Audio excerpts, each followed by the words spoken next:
Hi, I'm back. Sorry I haven't been on for a while. Life's been weird and I've just been not all that hot lately.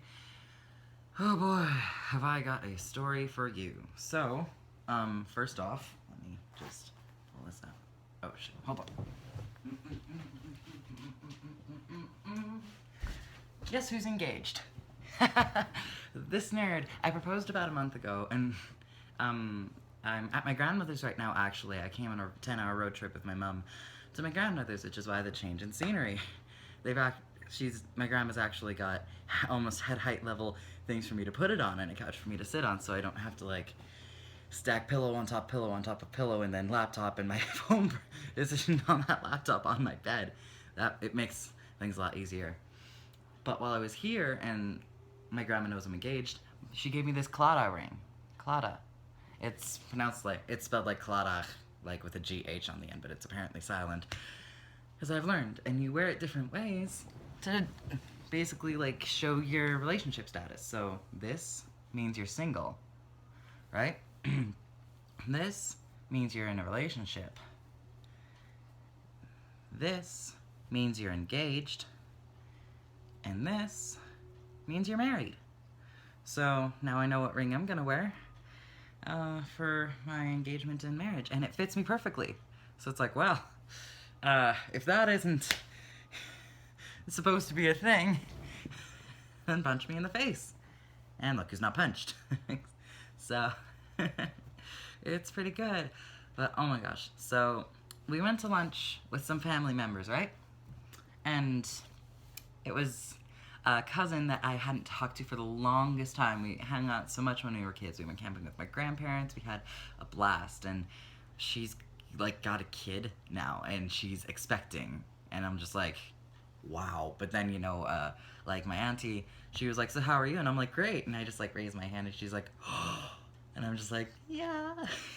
I'm so excited. And they're like, when's the wedding? And I'm like, what have you got planned for the wedding? I'm like, oh shoot, I'm gonna be getting these questions. So I told them it's planned for next summer because it is like, we're gonna take some time and do this right. Oh God. But let me tell you, I found someone I don't want to leave my life ever, and they feel the exact same way. They do me such good. It's great. They make me so happy. They're my friend, Brienne. They prefer to be called Rowan now. So, there's that. So, my partner, Rowan, well, we were house sitting for my mom, right? And after I was house sitting for their parents, we were house sitting for my mom. And I had been thinking about proposing for a fair while. But up until that moment, like I was thinking, like I was kind of thinking about it and finding my conviction, because like I wasn't going to say it unless I was entirely certain, and the moment came, and I was kind of unsure of myself, like how am I going to go about this? How am I going to go about this? But so we were just sitting at the kitchen table, just hanging out, and I said, I want to spend the rest of my life with you, and they're like, yeah, me too, and that's when I dropped to one knee, and I told them exactly why I want to spend the rest of my life with them, and how I feel about them, and how I am certain that I will do everything that I can to make it work if they chose me. And I asked them to marry me, and they were surprised, but they said yes, and we've talked about it since, and yeah, our conviction is strong, and they make me the happiest man in the world. They really do. It's good. It's great. I'm so happy. So, so I went to lunch, and there were these relatives, and I tell them about my engagement, and there's these 3 little kids, like they come up to here on me, like they're little, like one's in grade 4, one's in grade 5, they're so cute and small, and they're cute, and they really took a liking to me, because it's like one of them would be like when I got there was like one kid, and whenever they'd talk, all the adults were talking among themselves, but I made contact with the kid, and when they said something, like I would be like, oh, that's very cool. And like, and they asked my name, and I asked theirs, and then one, like, asked their name, and they said Josie, I think, Jessie or Josie, and then they asked me a few minutes later, like, hey, do you know my name? And I'm like, yeah, Josie. I remembered. I suck at names, but I remembered yours, to make her feel special.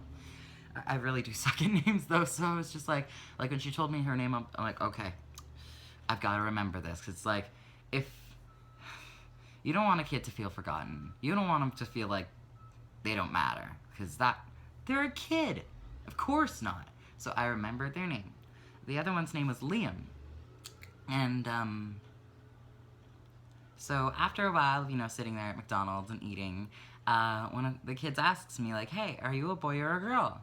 And I was about to break into my usual spiel of, well, when I was born, they said I'm a girl. Turns out they were wrong. But then I remembered their parents, my cousins and aunties and relatives, are at the table with me.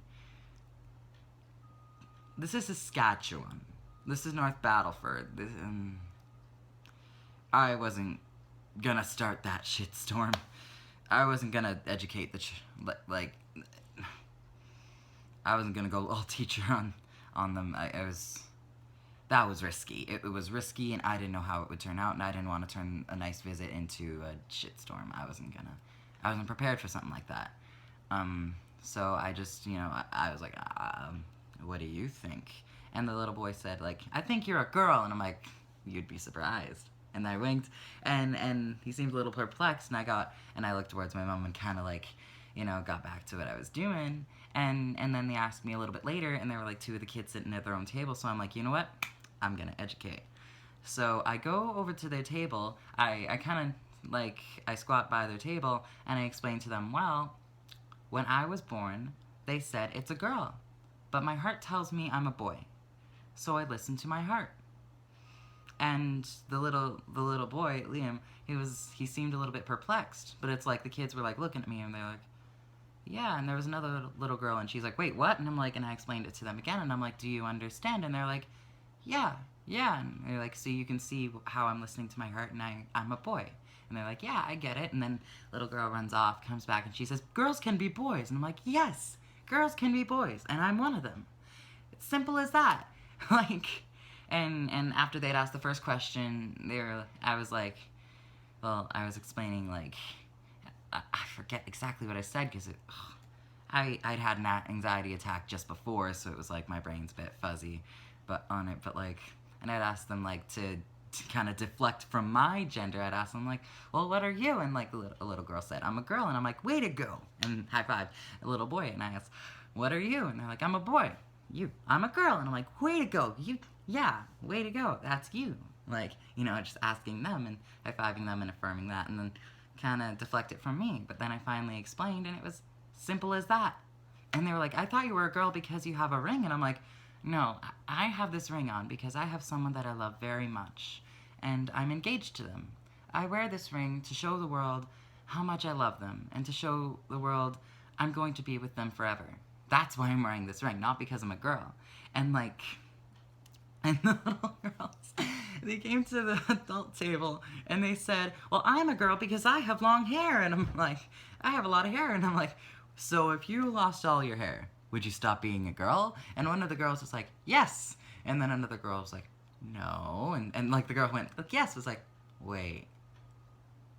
And my mom was like, no. And they were like, wait, girls without hair can be beautiful. They can be girls. And I'm like, yes. Yes, they can. Actually, I watched a movie recently. And there's this really strong, really beautiful woman in this movie. And she's got a buzz cut. And she's really strong. She's the most important, powerful character in the movie. And I was referring to Mad Max Fury Road. And you can argue that Immortanjo is the most powerful, but come on. Who's the most kick-ass character there? Who's the one driving the damn thing?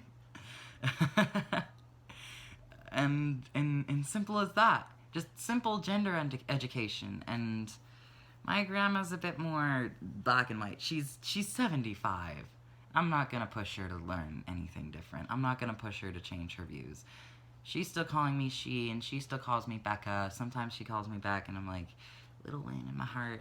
And we were sitting in the McDonald's, and another McDonald's, because we went from the first McDonald's to the Walmart with a McDonald's in it, while my mom was getting one of the motor carts because, like, my grandma's body's just not good. And she, I think we talked about it a little bit, and she's like, I don't understand your choice. Like, and I was like, okay, that's the third time you've used it. I'm gonna educate you on this because I'm gonna fix this right freaking here. And I said, well, actually, it's not a choice. You think I would have chosen this? Like, I had no choice in this, in who I am. In this world, you really think in this world I would have chosen to be like this? And she seemed a little bit confused, but she's a woman of God. She is very, very strong in her faith. So I told her, the good Lord put in my heart that who I am. Like, he made me the way I am, and he put it in my heart that I'm a guy, I'm a dude, I'm a boy, I'm a man. He put that in my heart, and I'm going to listen to my heart. And then she asked me, like, well, why don't you think he gave you different parts then? And that's when my mom came by with the cart, and I was like trying to like word myself properly. And in another aisle, like when we were shopping and my mom went off to do a thing, I was like, okay, about what I was saying earlier. I read somewhere that when the Lord is creating us, whenever and however he does, he plans out a struggle for us. Like, you know, he plans out what is this person going to deal with in their life? What are they going to move past? What are they going to survive? What is going to bring them closer to him? And I think that is my struggle. And he has put like friends and supports and all those things into my life. And so I can't doubt that this is my struggle. Now, I'm an atheist.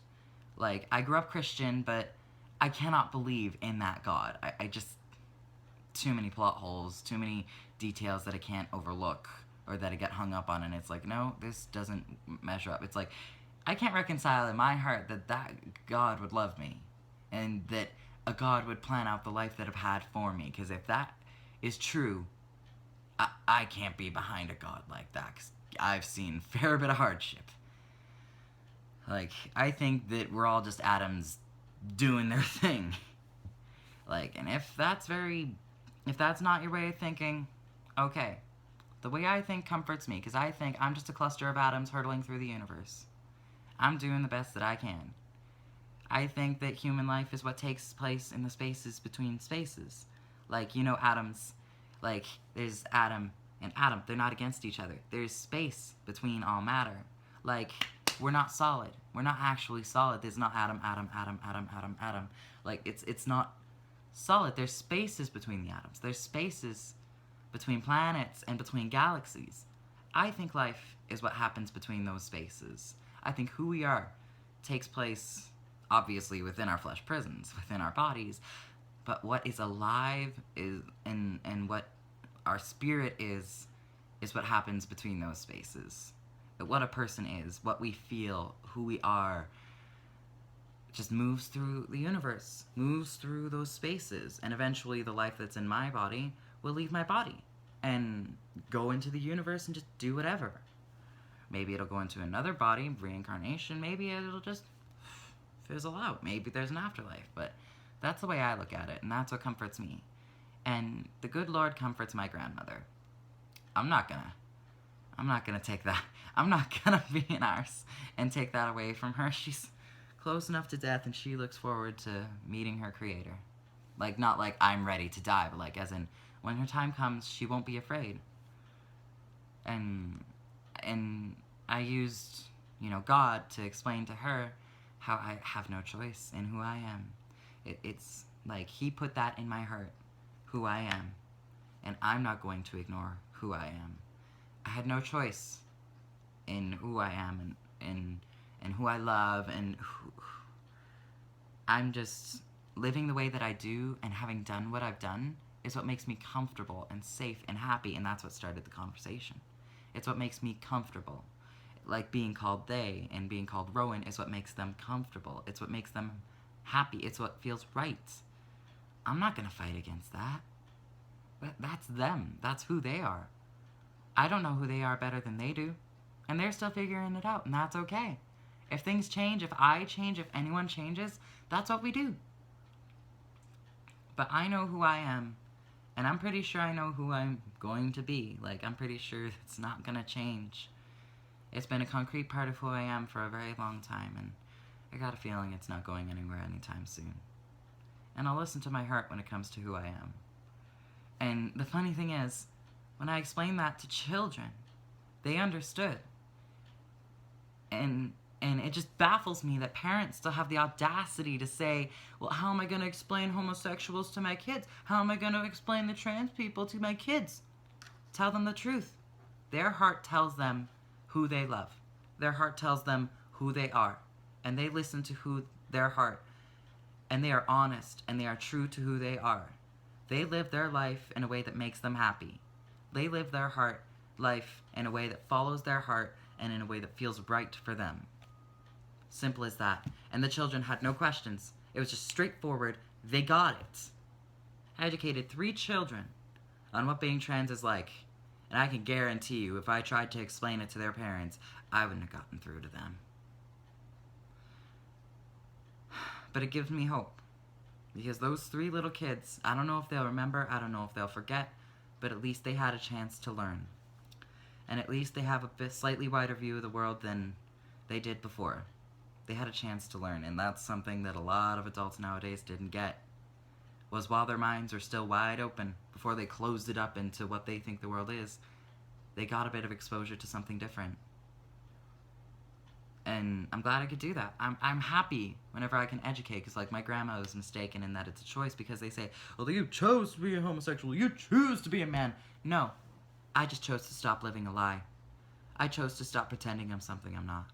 I chose to stop living as Rebecca. I chose to let Rebecca live in the past.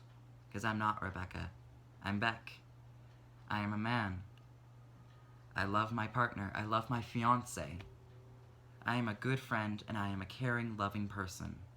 And I try to put as much good out into the world as I can. Because there's enough hate, and enough anger, and enough pain in this world, and in this universe. So I try to show love. Because that's what this world needs. Simple as that. This world needs more love. So I love. And I understand, and I care, and I try. And I do my best. That's who I am. I do what I can. I do what I have to survive. And I do my best to make things better. I'm not going to turn my back on who I am. Because no one will be my biggest supporter more than me. And no one will know who I am better than me. And if people don't respect that, fine. They don't have to be in my life. But if there's love, anything can happen. I can tolerate my slightly unintentionally transphobic grandmother. I can handle them calling me her, because she's called me her my entire life. It's a punch to the gut, and it hurts deep in my chest, but I love that woman. And so I deal with it, and I take it with a smile because I love her. I'm not going to make her change.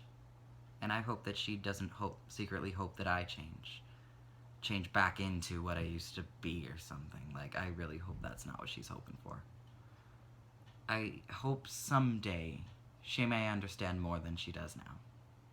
I'm not going to make that happen myself, but I can hope.